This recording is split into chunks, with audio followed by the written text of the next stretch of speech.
Muy buenas noches, bienvenidas y bienvenidos al foro virtual Justicia de Género en Venezuela, lo que debemos saber. Es un honor para nosotros, para nosotras, que nos acompañen en esta noche en la que vamos a conversar sobre este tema tan importante, sobre la justicia de género, en un momento en el que la violencia contra las mujeres, los números de femicidios han aumentado en el país. Es importante contar con esta información un poco de cara a prevenir, a identificar, a colocar límite a la violencia contra las mujeres en el momento en que ésta está comenzando. No esperar a que tengamos una situación de violencia avanzada, compleja, cuando es más difícil intervenir.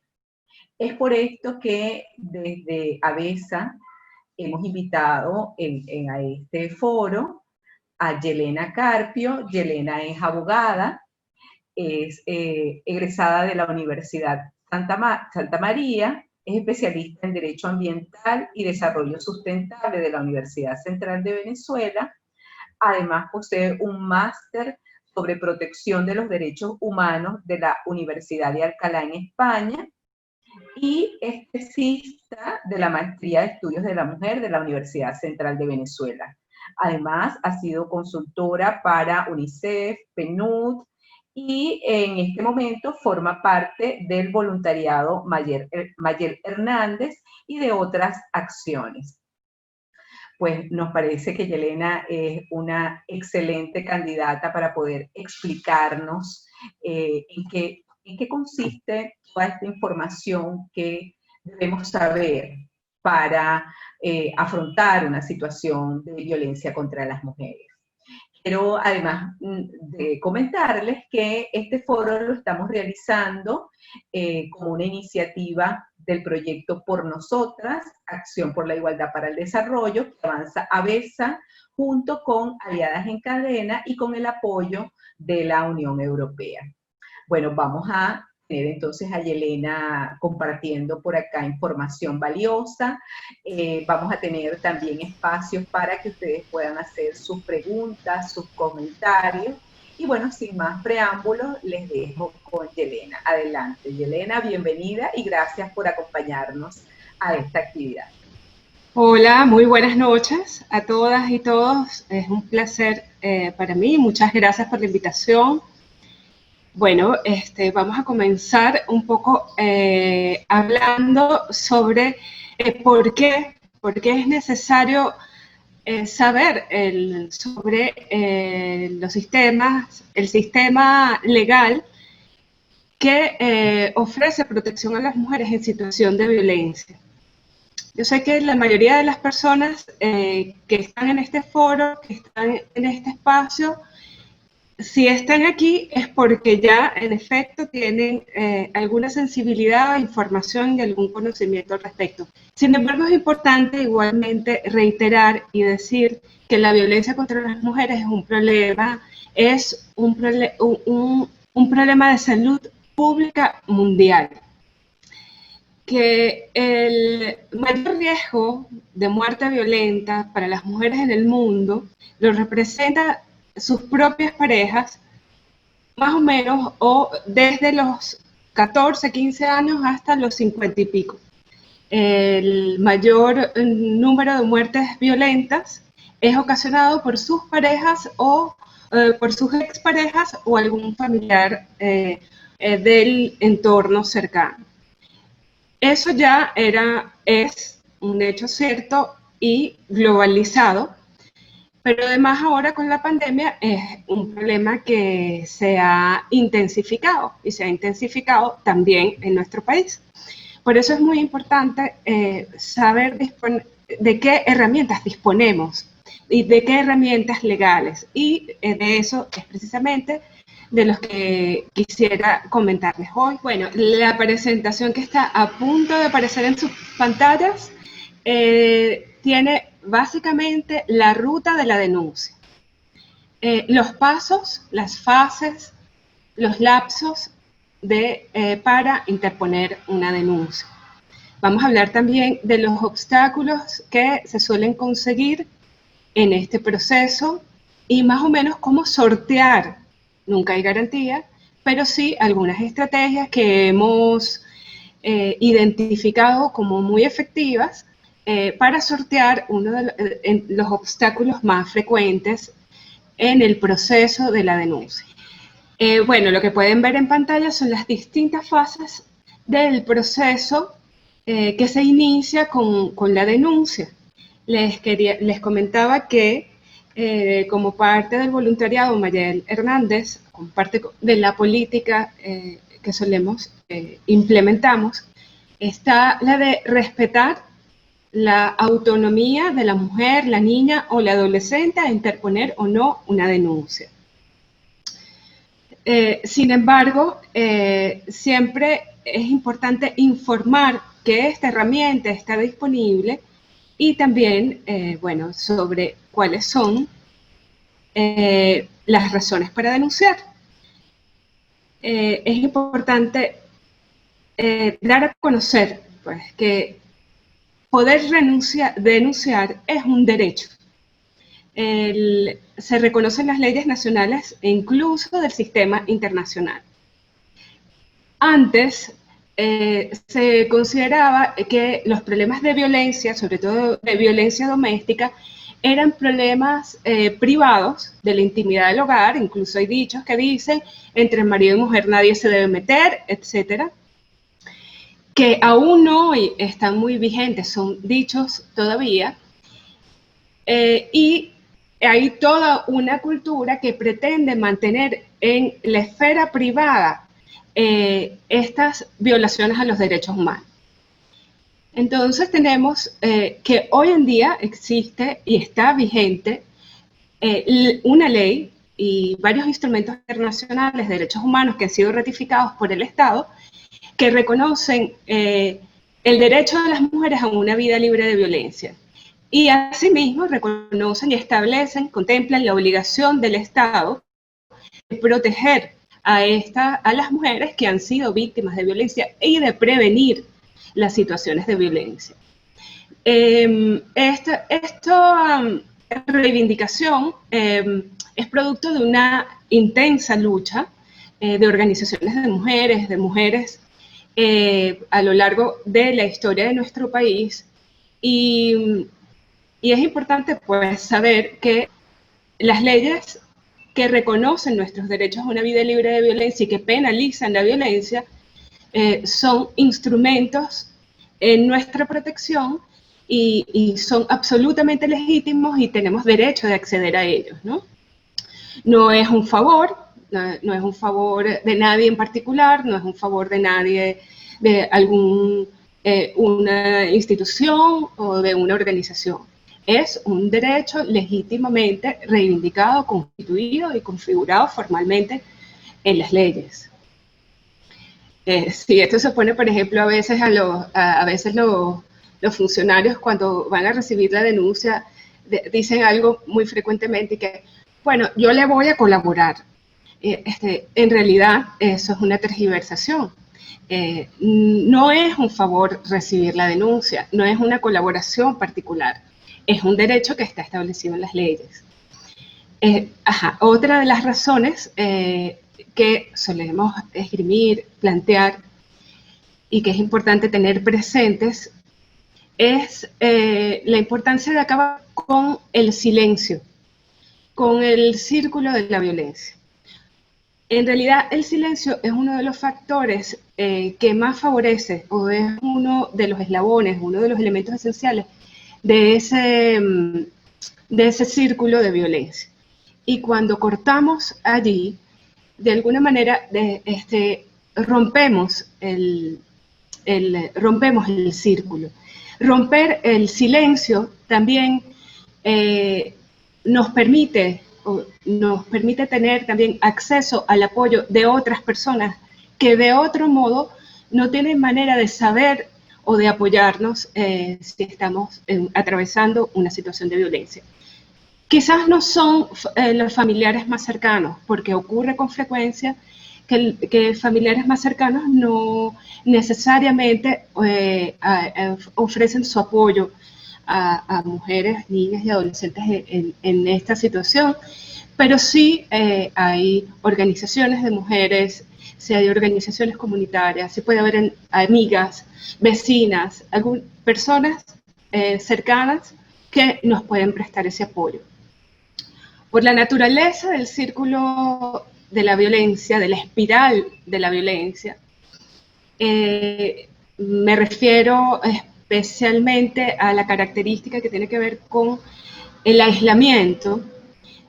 La mujer ha perdido los contactos con el exterior, cosa que es construida, el aislamiento es construido usualmente por el sujeto agresor, es una de las formas, de los elementos de la violencia psicológica, el aislamiento. Al denunciar, al hablar, iniciamos la ruptura de esa espiral. Es una forma de iniciar el círculo en dirección contraria. También es importante, decimos que es importante para cortar cualquier estrategia del agresor orientada a utilizar las instituciones como forma de agredir.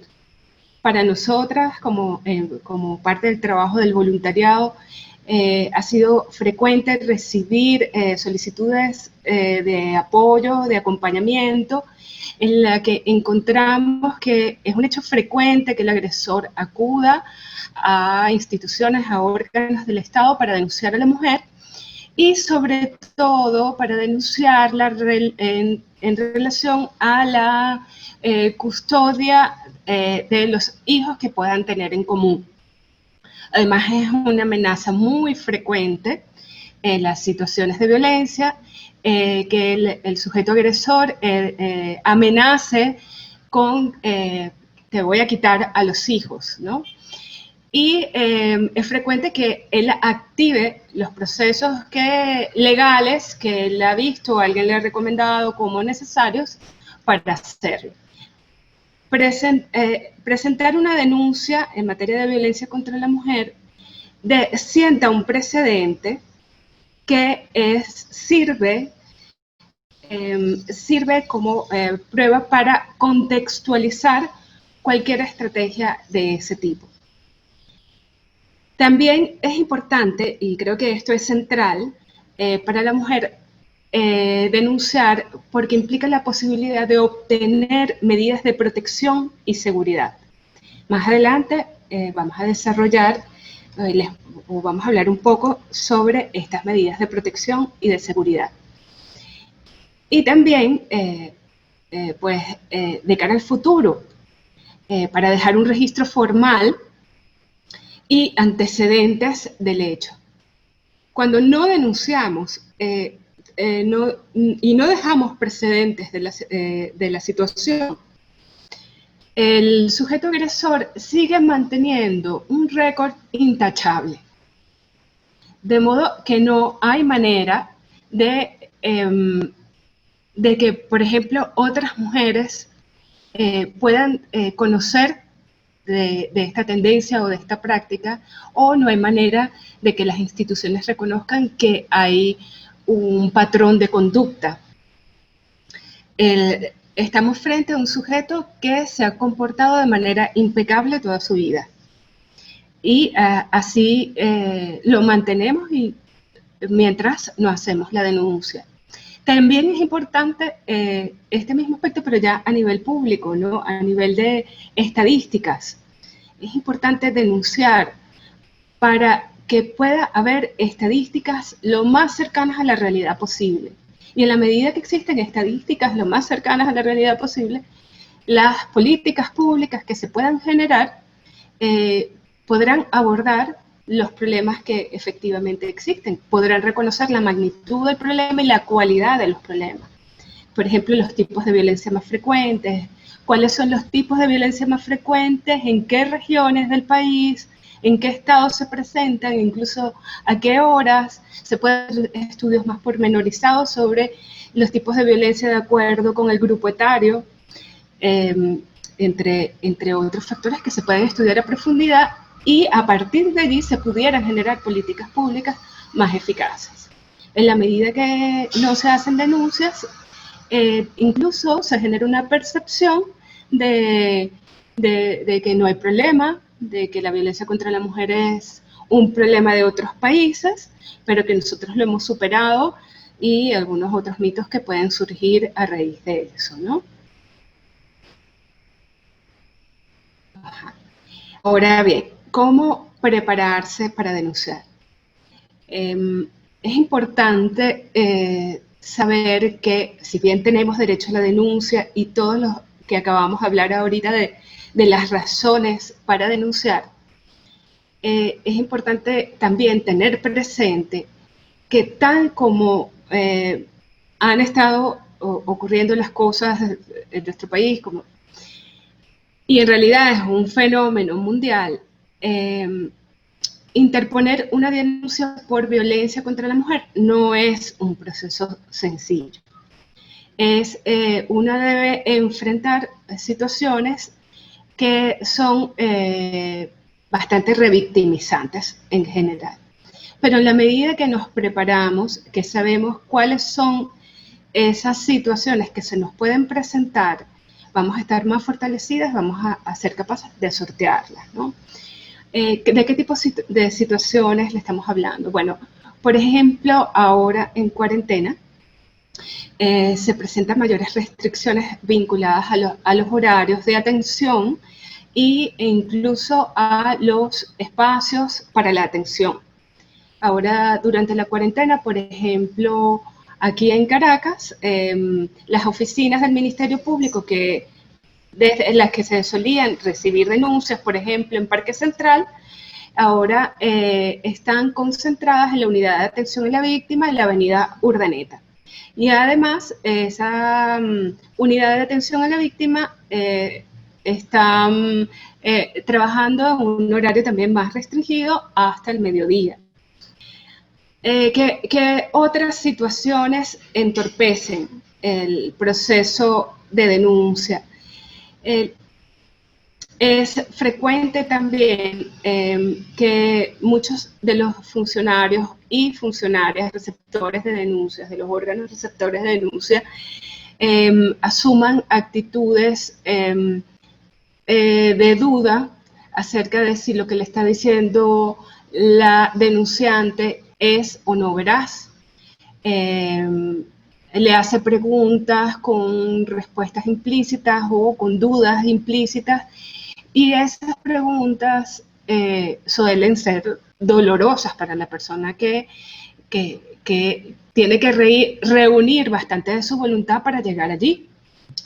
Y pueden ser pueden desestimar, hacer a las mujeres abandonar el deseo de denunciar, ¿no? La intención de denunciar. Eso, también hay otras acciones un poco más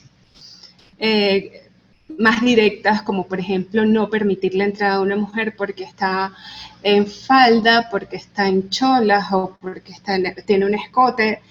Ninguna de esas características están establecidas en las leyes como elementos que impiden interponer una denuncia. Todo funcionario o funcionaria que esté adscrito a un órgano receptor de denuncias debe, sin discriminación alguna, recibir las denuncias. Sin embargo, bueno, estas prácticas se encuentran bastante arraigadas, sobre todo a nivel de los cuerpos de policía. Otro obstáculo más o menos frecuente es la negativa de estos órganos de recibir denuncias alegando que no tienen material, que no tienen gasolina, que no pueden recibir la denuncia porque no hay suficientes evidencias de que hubo maltrato físico. Y bueno, todas estas son situaciones que no se las estoy planteando desde lo hipotético o desde un escenario abstracto, no, todas estas situaciones nosotros las hemos experimentado junto con mujeres en situación de violencia que han intentado denunciar. Y bueno, ¿qué hacemos frente a esa situación? Una de las cosas más importantes que podemos hacer es prepararnos para la denuncia. Por ejemplo, frente al hecho de la restricción de los horarios y de los espacios, bueno, nosotros recomendamos siempre acudir a poner la denuncia lo más pronto posible, preferiblemente ante las oficinas del Ministerio Público. Si no es posible frente a las oficinas del Ministerio Público, sino que el órgano más cercano es un órgano de policía u otro de los órganos receptores de denuncia, es importante acudir allí y al llegar a interponer la denuncia, solicitar el nombre, apellido y cargo de la persona que nos va a atender. Y anotar cada uno de estos datos. Es importante también prepararse, porque es una estrategia demostradamente útil, ¿no? Prepararse con la denuncia que se va a interponer. Nosotros recomendamos a las mujeres en situación de violencia escribir su experiencia, escribir su situación de violencia, recordando los elementos de tiempo, modo y lugar, que son los elementos que se toman en cuenta para determinar, para investigar si hubo o no delitos. Esos son los elementos que generalmente se van a preguntar cuando en la recepción de la denuncia. Es importante que la víctima haga, la mujer en situación de violencia, preferimos decir, haga un recuento y trate de recordar cada uno de estos factores, empezando por las últimas agresiones. ¿Cuándo ocurrieron las últimas agresiones? ¿En qué consistieron? ¿Dónde ocurrieron? Si hubo testigos, si hubo algún elemento que pueda probar estos últimos actos de violencia. Este ejercicio suele ser muy importante porque las mujeres que están en situación de violencia, cuando estamos en ese tipo de situaciones, nos ocurre que la memoria tiene como un velo, ¿no? Y no sé si es como en un ejercicio, un intento de salud mental, de esfuerzo mental, uno va borrando ciertos hechos, ciertos acontecimientos que son muy traumáticos. Pero a los efectos de interponer la denuncia es importante poder ser descriptivo, claramente descriptivos, a pesar del dolor que esto pueda significar, para poder especificar a los funcionarios exactamente lo que ha ocurrido, los hechos que han ocurrido. Pasemos. Okay. ¿Quiénes pueden denunciar en este proceso de denuncia? Además de la mujer en situación de violencia, puede denunciar también los parientes consanguíneos o afines. El personal de salud público o privado no solo puede denunciar, está en la obligación de denunciar. Sí, es muy importante tener presente aquí, y me gusta reiterar esto porque con frecuencia nos hemos visto mucha desinformación al respecto, que incluso el personal de salud está obligado a expedir un informe médico. Ya les voy a especificar en qué circunstancias. La víctima, antes y después de formular una denuncia, puede acudir a una institución pública o privada de salud para que el médico o médica efectúe el diagnóstico y dejen constancia a través de un informe sobre las características de la lesión, el tiempo de curación y la inhabilitación que ella cause. Este procedimiento especial de violencia de género es a los fines de evitar la desaparición de las evidencias físicas. Y este informe médico tendrá el mismo valor probatorio que el examen forense. Esto es muy importante tenerlo presente y exigirlo. Actualmente, la mayoría de las instituciones de salud públicas y privadas desconocen que tienen esta obligación y llegan incluso a negarse a expedir este tipo de informes. Es importante insistir. Bueno, asimismo pueden denunciar las defensorías de derechos de la mujer, los consejos comunales y otras organizaciones afines, organizaciones comunitarias, las organizaciones defensoras de los derechos humanos y cualquier persona o institución. Es decir, existe una legitimación bastante amplia para interponer la denuncia. Nosotros sabemos que, en general, por un tema cultural, probablemente,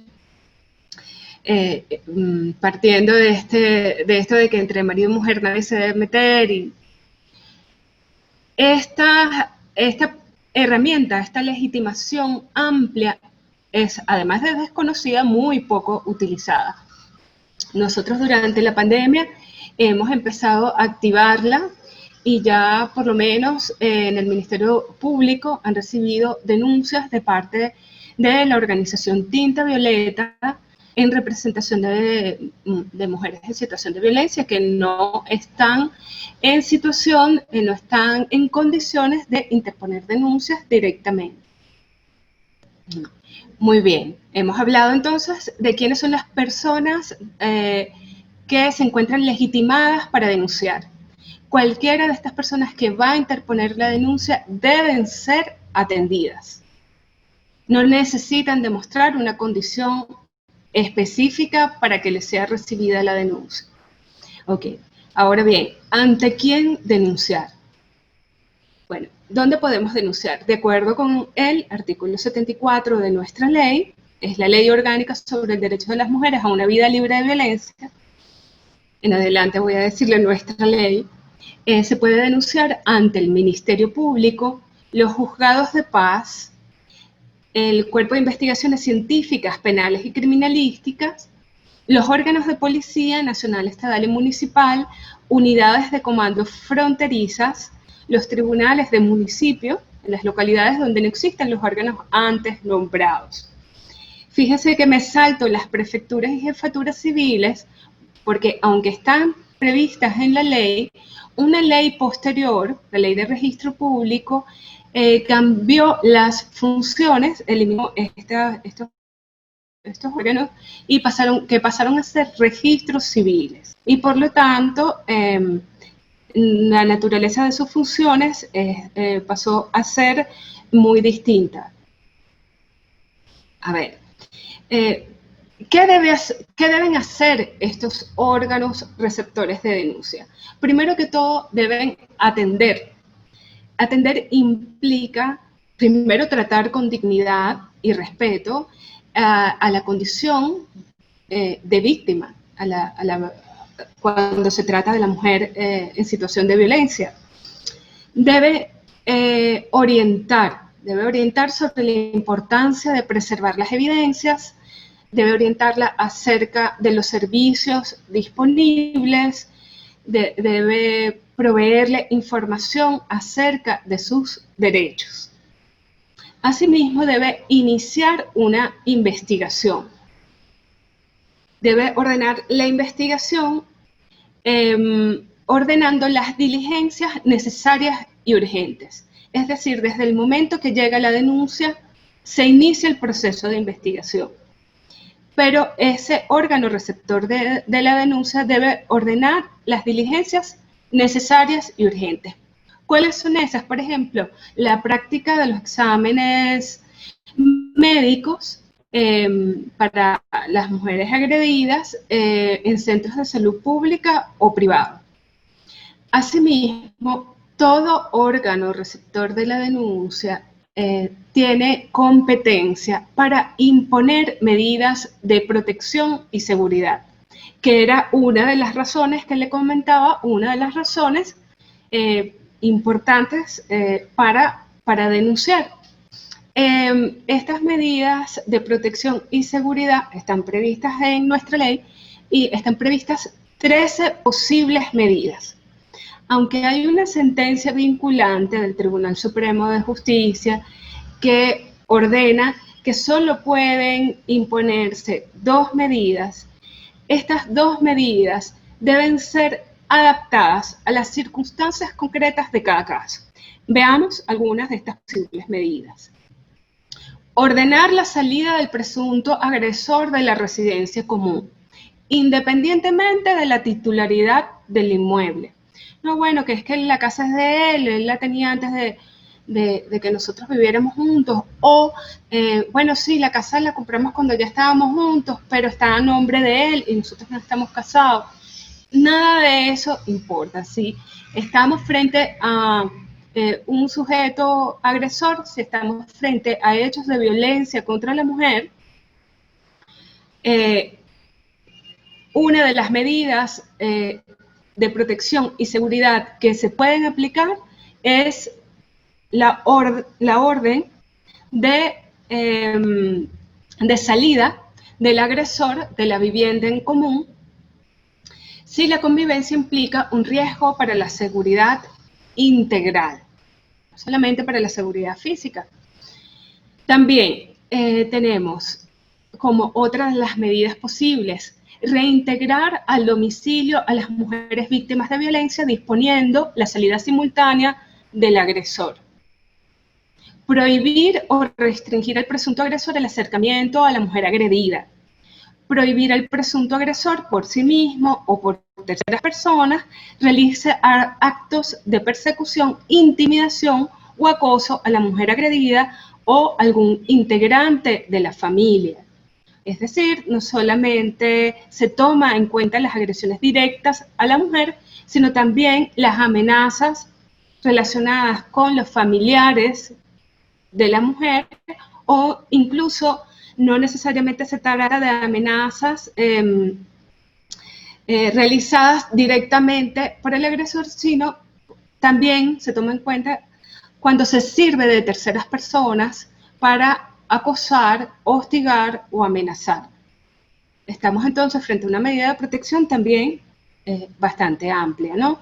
Solicitar al órgano jurisdiccional competente la medida de arresto transitorio. Solicitar ante el juzgado competente la suspensión del régimen de visitas del presunto agresor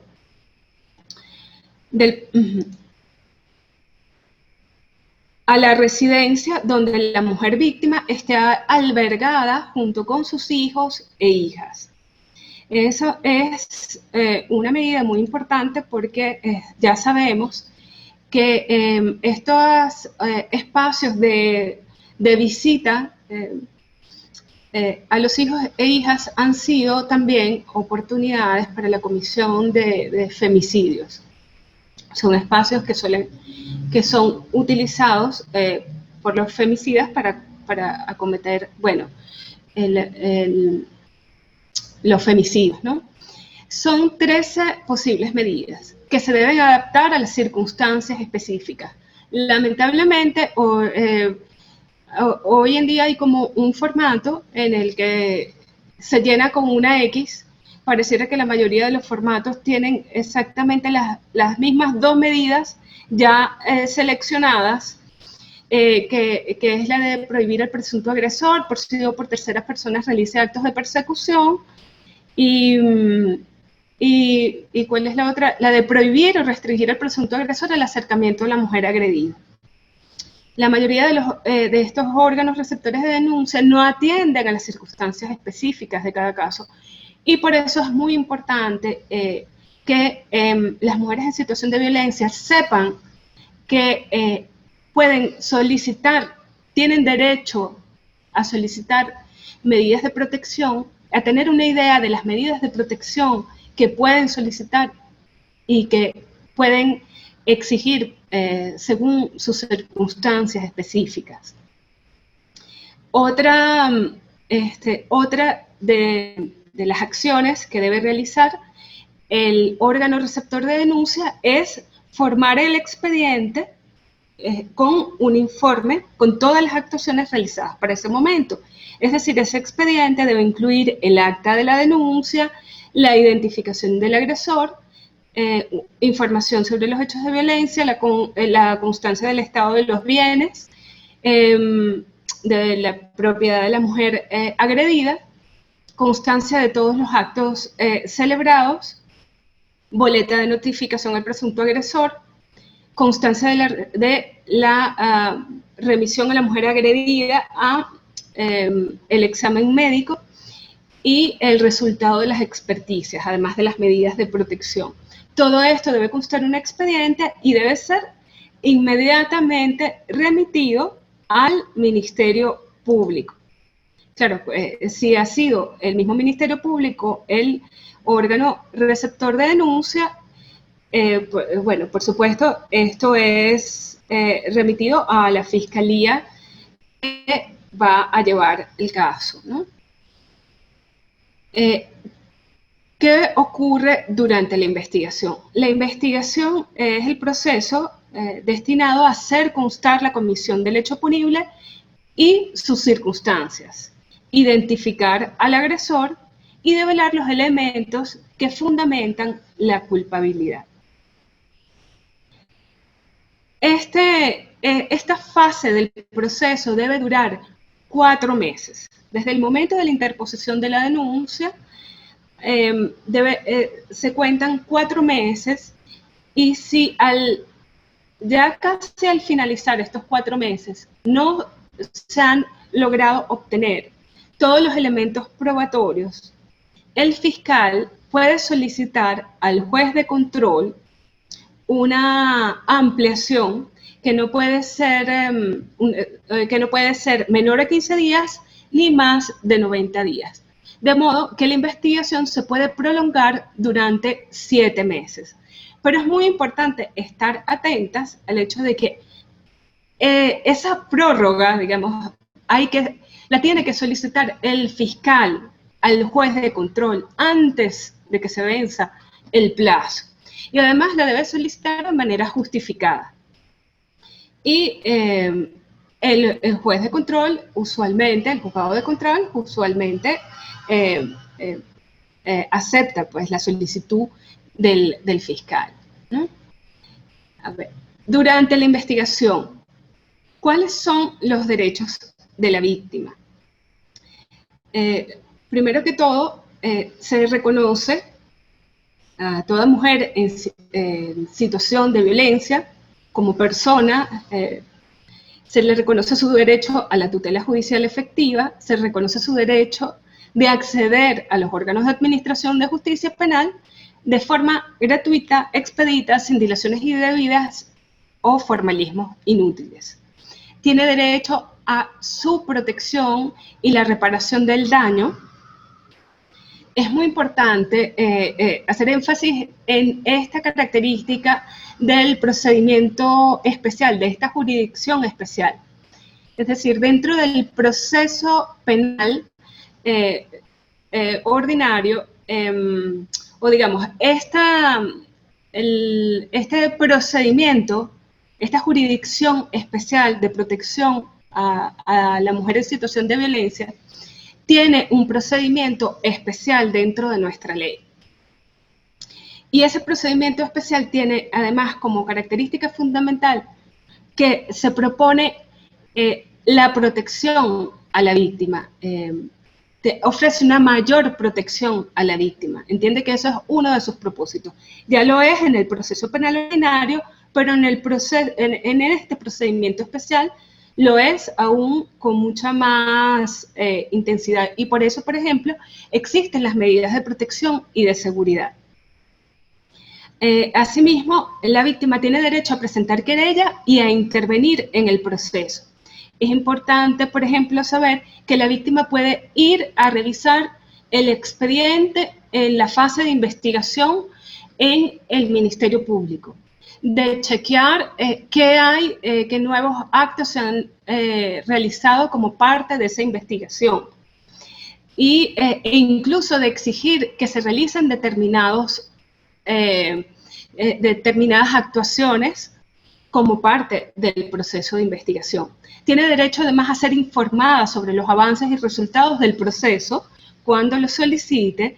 Tiene derecho a solicitar medidas de protección frente a probables atentados en su contra o en contra de su familia.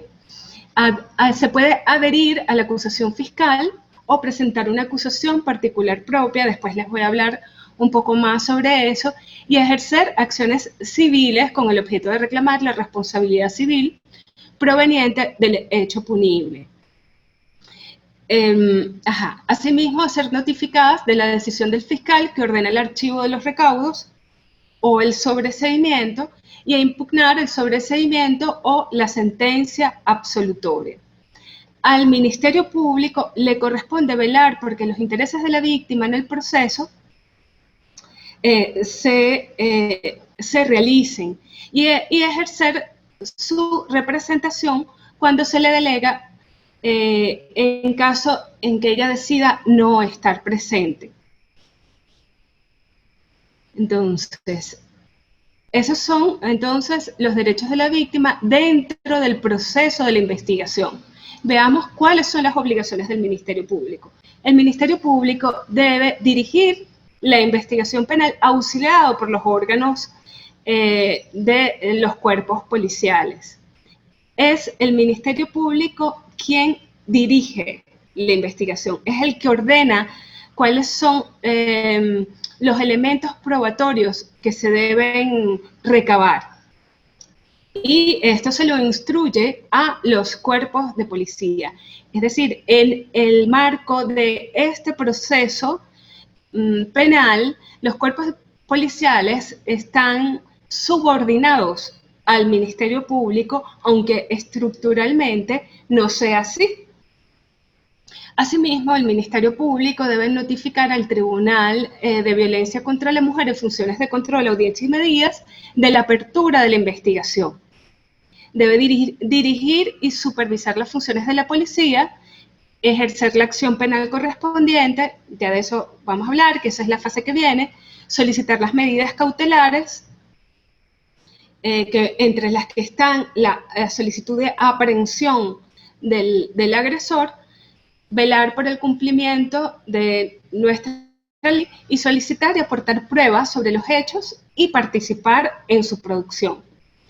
Por ejemplo, en caso de algún tipo de experticia en un lugar o la obtención de testimonios, el interrogatorio de testigos, el fiscal puede estar presente.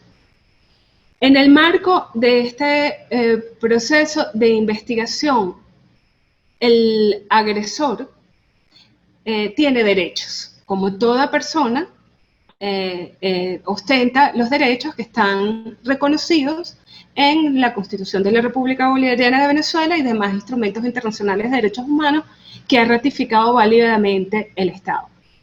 Entre esos derechos se encuentran la presunción de inocencia. Es un derecho que puede entrar en tensión, no, efectivamente entra en tensión con los derechos de la víctima a ser reconocidas como víctima y a que se le crea su testimonio. Y esa tensión puede ser muy mal gestionada o puede sobrellevarse de una manera un poco más inteligente. Pero en todo caso, es un hecho cierto y es importante reconocer que los agresores tienen derecho a la presunción de inocencia y por lo tanto deben ser tratados como tales, deben ser tratados con dignidad, con respeto durante el proceso. Por eso es que para el Ministerio Público, para otros órganos del Estado, siempre le llaman presunto agresor. Nosotros desde donde nos posicionamos, nosotras que somos, por ejemplo, un voluntariado para el acompañamiento a mujeres en situación de violencia, nosotras asumimos posición clara y decimos, hermana, yo sí te creo. Para nosotras es el agresor y bueno, punto. Sí exigimos y sí nos parece correcto que se respeten durante el proceso los derechos de las personas que intervienen, pero asumimos una posición clara. Otro de los derechos del agresor es el derecho a la libertad personal. Eso implica que ninguna persona puede ser aprendida a menos que existan dos situaciones. Una, que sea sorprendido infragante en la comisión del delito, y eso lo vamos a explicar un poquito más adelante, o por una orden judicial. Y estas órdenes judiciales no pueden ser expedidas caprichosamente, ¿no? Estas órdenes judiciales de aprehensión deben estar sustentadas en una serie de razones que están preestablecidas en el Código Orgánico Procesal Penal y tienen que ver, por ejemplo, con la posibilidad cierta de que el agresor se evada, que se escape, o con que sea capaz, que tenga las posibilidades ciertas de intervenir y afectar la investigación, y que, por ejemplo, el delito tenga una pena de privativa de libertad de alguna gravedad, entre otros elementos. Es decir, el derecho a la libertad personal es el principio, la privación de libertad personal es excepcional o debe ser excepcional y deben poder probarse que existen esos elementos para la privación de libertad. Asimismo, bueno, como consecuencia, o más bien en la base de todo lo anterior está el respeto a la dignidad de las personas y también, dado todo lo anterior, el Ministerio Público está en la obligación de investigar y hacer constar los hechos y las circunstancias que favorecen también al imputado, al agresor. Como decíamos, la investigación tiene como objetivo determinar cuál es la realidad de los hechos e identificar quiénes son los autores y cuáles son las circunstancias, de modo que sí, el Ministerio Público también tiene que hacer constar aquellos hechos que puedan más bien apuntar a la inocencia del agresor. Esa obligación no sería una irregularidad si así se hiciere. Al respecto, me gustaría comentarles que en varias ocasiones nosotras nos hemos encontrado con funcionarios de policía que cuando se hace muy evidente que hay una agresión física y tienen la intención o buscan capturar al agresor y golpearlo, darle una paliza, y cuando casi siempre, o sea, yo no conozco una experiencia opuesta, no estoy negando que exista, pero casi siempre las mujeres se oponen y nosotras como movimiento feminista nos oponemos a este tipo de prácticas. Nosotros no estamos de acuerdo con eso. Nosotros estamos de acuerdo con que se lleve a cabo un procedimiento tal como lo establece la ley, en el que se respeten los derechos de cada persona y se haga un procedimiento en los lapsos que corresponda y en respeto a la dignidad de todas las personas. Entonces, así ya hemos visto dos de las etapas de la ruta de la denuncia. Sí, ciertamente hay un mito muy generalizado sobre que las mujeres que denuncian es porque tienen una intencionalidad de quedarse con algún bien material del sujeto agresor. Pero en nuestra experiencia, dentro, por ejemplo, de este voluntariado Mayela Hernández, nosotros no hemos conseguido nada parecido, ni un solo caso que tenga ligeramente un viso de esto. Más bien por el contrario, la mayoría de las mujeres dicen, yo me voy si es necesario. Estaba la pregunta referida al tema de la base legal del informe elaborado por el personal de salud. Esa es una pregunta que realizan por acá. Y también quería preguntarte, Yelena, has señalado que es recomendable que las mujeres tomen nota, escriban sobre aspectos relevantes de los hechos de violencia, bueno, que han vivido, ¿no? Ahora, tengo entendido que la denuncia se puede presentar de manera oral y escrita, o sea que también podría ser que ellas en su totalidad presenten la denuncia escrita. ¿Qué piensas de eso? Ajá. Bueno, respecto a la primera pregunta, la base legal de estos informes médicos está establecida en el artículo 35 de la Ley Orgánica sobre el Derecho de las Mujeres a una Vida Libre de Violencia. En el artículo 35 yo se los leí. La denuncia se puede interponer de manera oral y escrita. Eso sí, en el proceso de ampliación de la denuncia, sí va a realizarse, sí va a ser necesario que la mujer haga una declaración oral, en la que le van a hacer una serie de preguntas y el funcionario o funcionaria receptor va a ir tomando nota de sus respuestas. Eso es parte del procedimiento. No, hay otras preguntas por acá. Rápidamente, para que podamos continuar con tu presentación. ¿Se ha mejorado o empeorado la atención a las denuncias por violencia de género? Y si es posible proponer mecanismos de presentación de denuncias online. No creo que haya mejorado.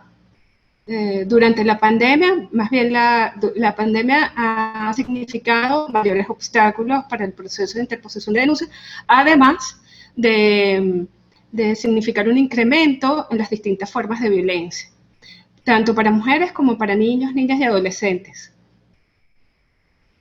Y los procesos de recepción de denuncias han sido mucho más complicados. Por ejemplo, los funcionarios están trabajando por un sistema de guardias, no siempre están presentes, aunque se supone deben cubrir a través de esas guardias las emergencias, no siempre eso está activo. Y bueno, uno puede llamar, por ejemplo, al 911 y no necesariamente obtener una respuesta efectiva. De modo que mi respuesta es negativa, pues no creo que haya mejorado. Sí pienso que tenemos una legislación muy buena, pero que es necesario que la conozcamos mejor y que la exijamos y la apliquemos, demandemos su aplicación sistemáticamente, que no cedamos en eso. Ok, vamos a ver. ¿De las denuncias online? A ver, formalmente no está establecido en la ley, pero por un caso reciente, supe que a través de redes sociales llegó a ser recibida una denuncia tanto por mi mujer como por el CICPC, el Cuerpo de Investigaciones Científicas Penales y Criminalísticas. La verdad es que la compañera denunciante fue tan tenaz que logró obtener una respuesta del CICPC, pero fue realmente muy insistente y la obtuvo, ¿no? Pero no existe un protocolo de recepción de denuncias a través de estas vías. De modo que sí, actualmente es bastante difícil que a través de las vías legales y obligatorias sea recibida una denuncia.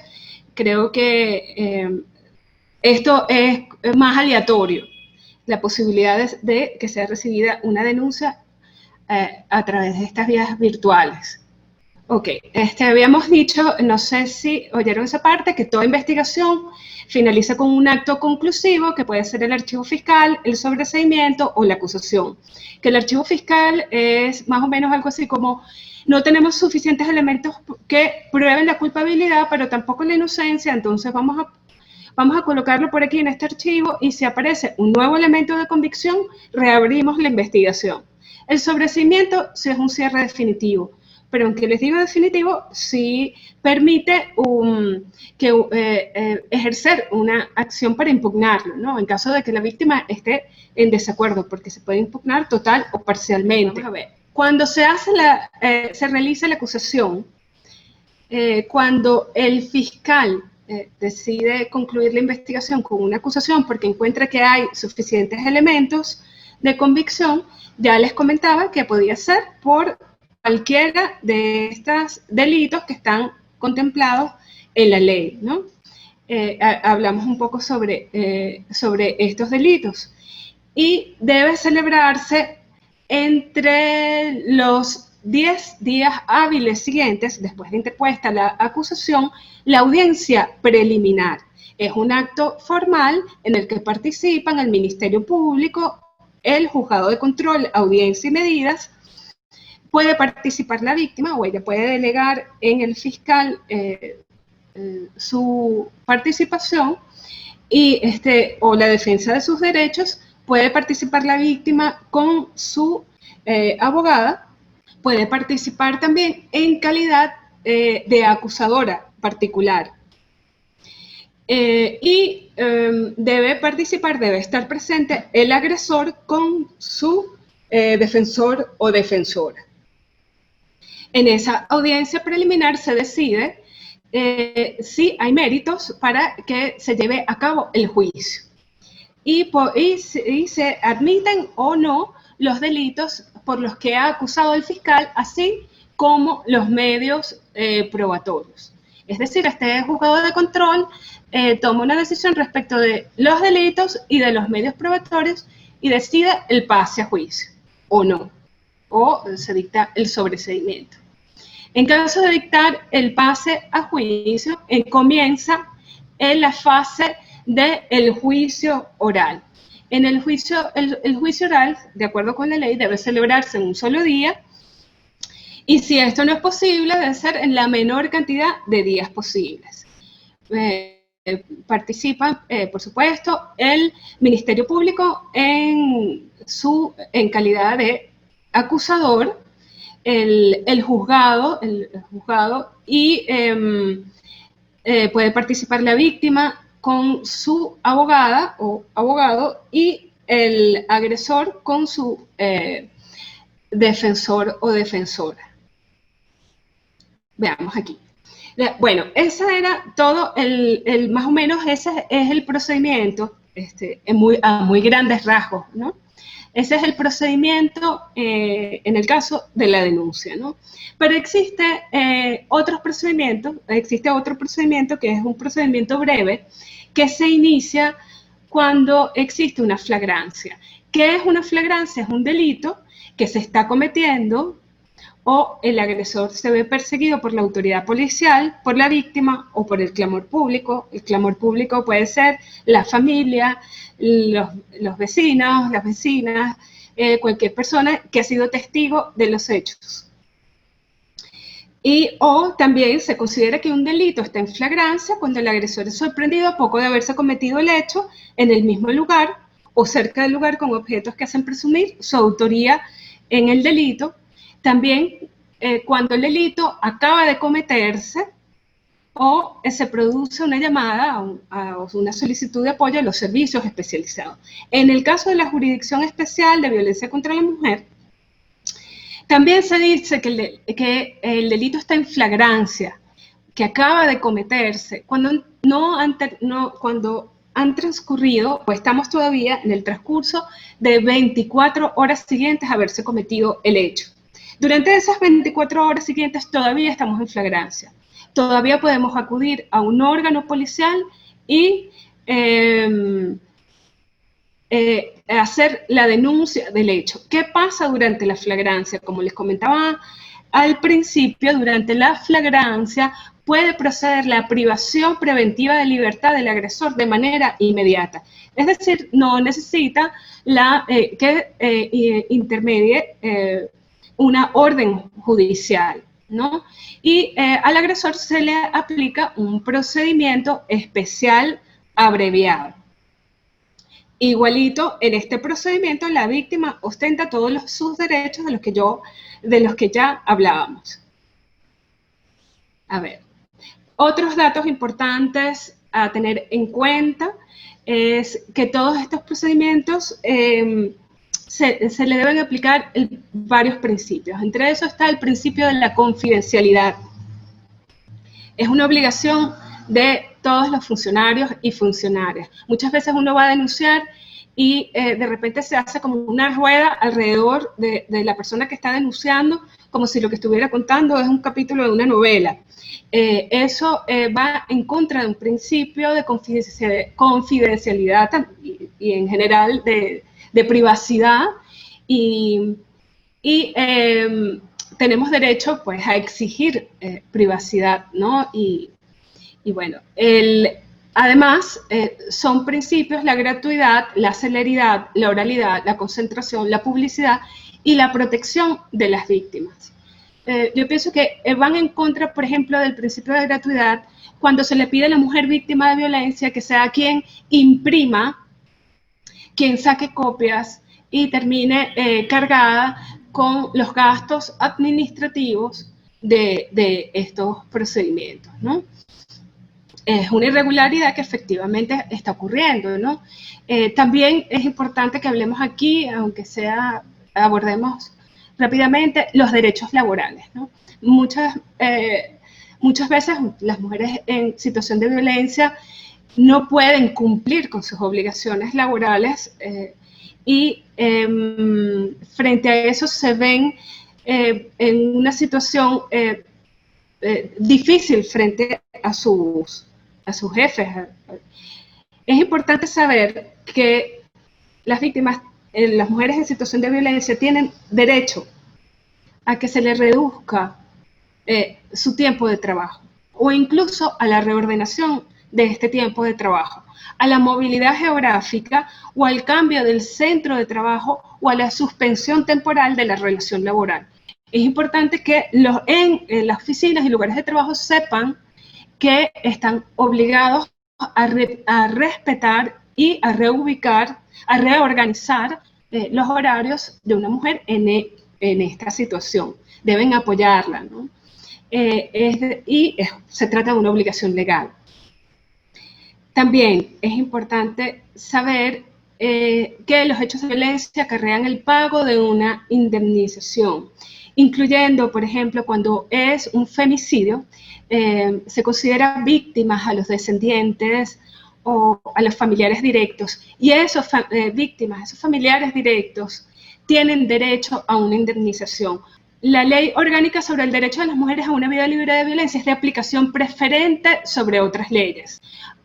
Nos han ocurrido casos en que los cuerpos de investigación o los cuerpos policiales, cuando hay situaciones en las que la mujer en situación de violencia se ha defendido de una agresión, entonces estamos ante un caso en que el sujeto agresor tiene un arañazo, entonces el cuerpo de policía decide que ahí hubo una riña, porque fue una pelea. Entonces, de modo que nos ha ocurrido que decide llevarse los privados de libertad a los dos, porque los dos han incurrido en un delito, ¿no?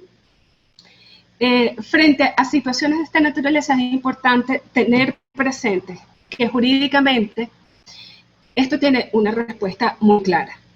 Si hay una duda, por pequeña que sea, de que sea un delito de riña o que sea un delito de los previstos en la Ley Orgánica sobre el Derecho de las Mujeres a una Vida Libre de Violencia, se aplica la Ley Orgánica sobre el Derecho de las Mujeres a una Vida Libre de Violencia, dado su carácter orgánico. Es decir, es de aplicación preferente. En caso de duda, se aplica la Ley Orgánica, no la Ley Ordinaria. Entonces, siempre es importante también que cuando llamemos en una circunstancia como esta, para solicitar ayuda, refiramos desde el principio, estamos ante una situación, ante un delito de los que están contemplados en la Ley Orgánica sobre el Derecho de las Mujeres a una Vida Libre de Violencia.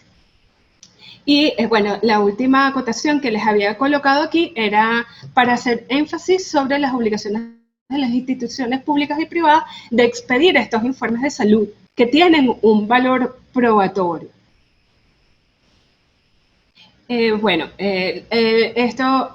Las mujeres en situación de violencia tienen derecho durante el proceso o tienen derecho a interponer una querella. Eso implica interponer no la denuncia, sino directamente la querella ante el juzgado de control, audiencia y medidas, con unas características formales más concretas. Esto le permite una participación más activa durante todo el proceso penal.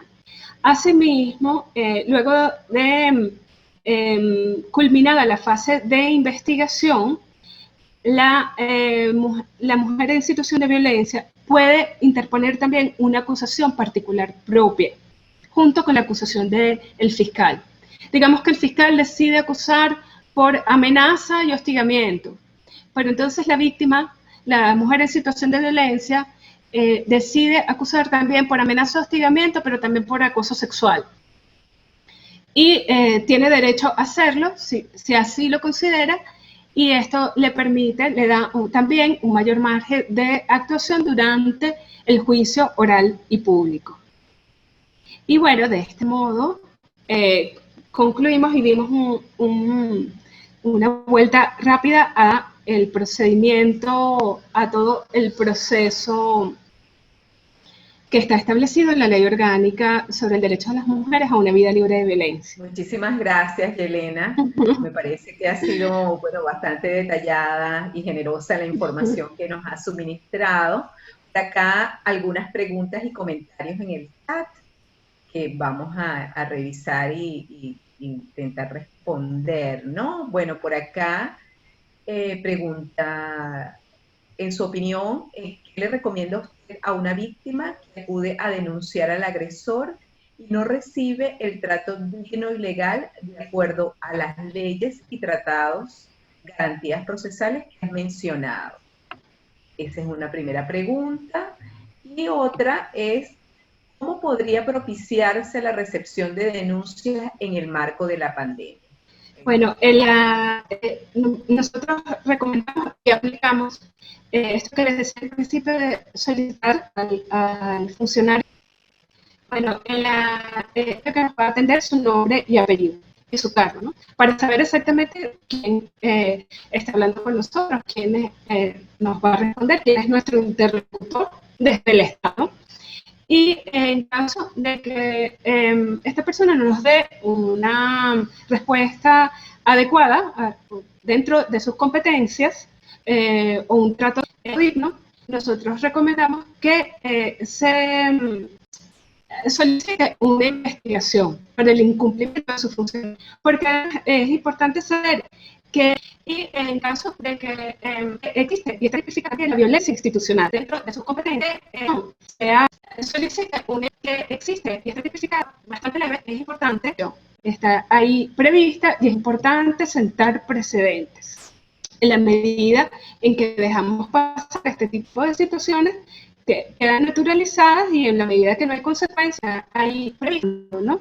Entonces nosotros consideramos que es importante, por ejemplo, ante el Ministerio Público, si es un fiscal que nos ha tratado de manera no acorde, bueno, nosotros recomendamos solicitar frente a la Fiscalía Superior la apertura de un procedimiento disciplinario, un procedimiento de investigación al respecto, ¿no? E igualmente frente a las instancias disciplinarias, por ejemplo, de los cuerpos de policía. Sé que todo esto hace mucho más engorroso y es algo frente a lo que nadie quiere verse involucrado, pero precisamente, bueno, nosotras como acompañantes de estos procesos, nosotras siempre estamos dispuestas a apoyar en este tipo de circunstancias de tomarse esas decisiones. La otra pregunta, ¿cómo puede incentivarse la mayor receptividad de las denuncias, la mayor recepción de las denuncias? Bueno, yo creo que en general todos los órganos receptores de denuncias deben desarrollar protocolos que estén adaptados a la pandemia y que garanticen la recepción de las denuncias. Actualmente eso no parece estar definido así. Aunque haya un sistema de guardias, ese sistema de guardias no parece estar respondiendo a priorizar en la respuesta a las mujeres en situación de violencia, incluso a los niños y a las niñas en situación de violencia, cuando hablamos, por ejemplo, de los consejos de protección. Entonces, yo creo que una de las cosas más importantes es que las instancias de dirección definan unos protocolos y que garanticen que estas guardias estén en efecto destinadas a garantizar los derechos de las mujeres en situación de violencia. Perfecto. Hay unos comentarios por acá también sobre que los consejos de protección, bueno, están recibiendo denuncias anónimas en Libertador, pero bueno, es como un comentario bueno, que habría como que precisar. Emma Salazar comenta, se supone que los correos electrónicos son medios formales para hacer la denuncia, solo que en general sin dar acuse de recibo de parte del funcionario. Hasta que eso no ocurra, entonces queda en el aire o como sin recibir el caso. Lo importante es recibir la respuesta de acuse de recibo. Es importantísimo abogar para que se reconozca este protocolo, de manera tal como se procede en casos ante Sudeban, por ejemplo. Es como un comentario allí de... Sí, estoy de acuerdo con lo que dice la participante. Sí, considero que puede ser también un mecanismo y que debería ser realizado. El Tribunal Supremo de Justicia, a través de sus redes sociales, ha estado publicando información sobre que están realizando audiencias virtuales. Eso nos ha parecido, en lo personal también me ha parecido como una muy buena noticia. Claro, me gustaría también saber, bueno, qué criterios utilizan para saber qué casos se siguen por audiencias virtuales y bueno, en todo caso, creo que esos mecanismos deberían ampliarse y deberían también, por ejemplo, incluir la posibilidad de recepción de denuncias a través de estos medios. Sí, estoy de acuerdo. Sí.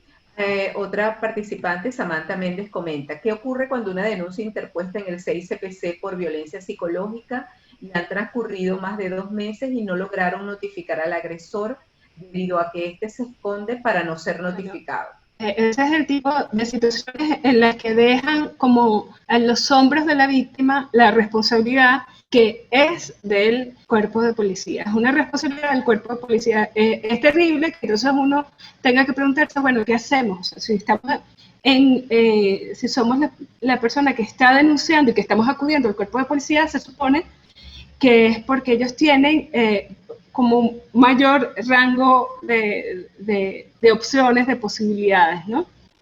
Sí. ¿Qué considero que se puede hacer? Recuerden que el 6CPC debe remitir ese caso al Ministerio Público. Una vez en manos del Ministerio Público, el Ministerio Público debe insistir en notificar y en convocar al agresor. Y ellos tienen sus mecanismos legales para hacerlo comparecer, porque esa ausencia reiterada significa también la comisión de otros delitos. Creo que también tenemos que estar conscientes de que la ley aún no cuenta con el debido reglamento y esto es una debilidad y es una lucha que muchas organizaciones, colectivos, feministas, seguimos allí atentas a que sea algo que definitivamente se realice, porque esto contribuiría a unificar los procedimientos y a que no quede de manera discrecional a la manera de proceder de quien reciba la denuncia, que es lo que debe ocurrir, ¿no? Otra Sí. pregunta, ¿qué hacer cuando el agresor ya ha firmado una caución en la policía comunal y no la respeta? Nadie quiere ser testigo, nadie se quiere meter. ¿No? ¿Qué es la caución? Me pregunto, ¿no? Porque hay otra práctica irregular de muchos de los cuerpos policiales de intentar hacer mediaciones, que llega una mujer en situación de violencia, interponer una denuncia y la policía hace una citación a ambos y hace un esfuerzo por hacer una mediación llamándolo problema de convivencia. Eso es una irregularidad. Y como desde el punto de vista jurídico lo podemos resolver de esta manera. A esa situación se le aplica la Ley Orgánica sobre el Derecho de la Mujer a una vida libre de violencia, que no contempla ese mecanismo de mediación y que está más que claro que la mediación está prohibida en toda situación de violencia. La violencia no se debe mediar, no se media, es someter a la mujer a una situación de riesgo mayor. Así es. Otra pregunta, ¿hay alguna circunstancia en especial en la que no se recomienda la denuncia, sino otro tipo de acción? Por lo menos en nuestro protocolo consideramos que hay que priorizar la seguridad y la integridad de la mujer, de los niños, las niñas en situación de violencia. Esa es la prioridad. Y una vez, como en la medida de lo posible, resguardada esa seguridad, pasamos a recomendar, bueno, la denuncia por las razones que explicamos al principio. Sí, yo podría apoyar un poco más para contribuir con esa pregunta que me parece interesante. Fíjense, la indicación siempre es la denuncia lo más pronto posible, pero en realidad no siempre es factible hacerlo tan inmediatamente como quisiéramos por muchísimos elementos. Uno de los principales que yo considero siempre con las mujeres para acompañarlas en ese proceso es cuán en riesgo está su vida. Es decir, ya sabemos que colocar la denuncia genera un aumento de la violencia, porque evidentemente se Sí. sabe denunciado y va a responder con mayor violencia. Entonces, quienes acompañamos a las víctimas tenemos que estar conscientes de que eso es lo que va a venir de vuelta, ¿ok? Y que por tanto, como decía Yelena, tiene que haber una preparación para la denuncia en la mayor de las posibilidades, ¿no? Entonces, o que generar las condiciones, crear, contar con los recursos, con los elementos para que esta denuncia sea realizada de la mejor manera posible, es una buena recomendación, ¿ok? En donde se garantice la seguridad tanto de la mujer, si hay niños, niñas de por medio, los temas económicos también son importantes, es decir, ya sabemos, bueno, las altas cifras de femicidio nos muestran que las amenazas de muerte se pueden convertir en realidad, o sea, eso es real, ¿ok? Y muchos femicidios ocurren luego de haberse colocado la denuncia y que lamentablemente no se tomaron desde el sistema de justicia las medidas de protección que eran las correspondientes para ese caso. Entonces, bueno, hay que mirar con cuidado las acciones, evaluar cada caso en particular y cuál es la mejor manera, el organismo más cercano, bueno, porque aquí estamos hablando de Caracas, pero no todo es Caracas, o sea, y no todas las instituciones se mueven como se mueven en Caracas, o sea, cada región, cada ciudad, cada comunidad tiene unas características, entonces hay que mirar bien. Siempre, evidentemente, hay que pensar en colocar el límite a la violencia, pero por supuesto, mantener la protección, la integridad de la víctima. Tenemos más comentarios, Yelena, pero yo creo que ya nos pasamos de tiempo. Y bueno, más bien te pediría que nos dieras unos comentarios finales, que te despidieras. Bueno, muchísimas gracias por la oportunidad, muchísimas gracias a Besa por su trabajo, por ser tan insistentes en la defensa de los derechos de las mujeres. Y bueno, nada, ¿qué comentario final? Yo daría un llamado a creerle a las mujeres, a creerle a las niñas, sobre todo, y a las adolescentes cuando denuncian una situación de violencia. A creerles y acompañarles con toda la información que ahora disponemos y bueno, nosotros estamos a la orden, apoyamos desde nuestro voluntariado y bueno, nos mantenemos a la orden en este sentido y bueno, eso es todo.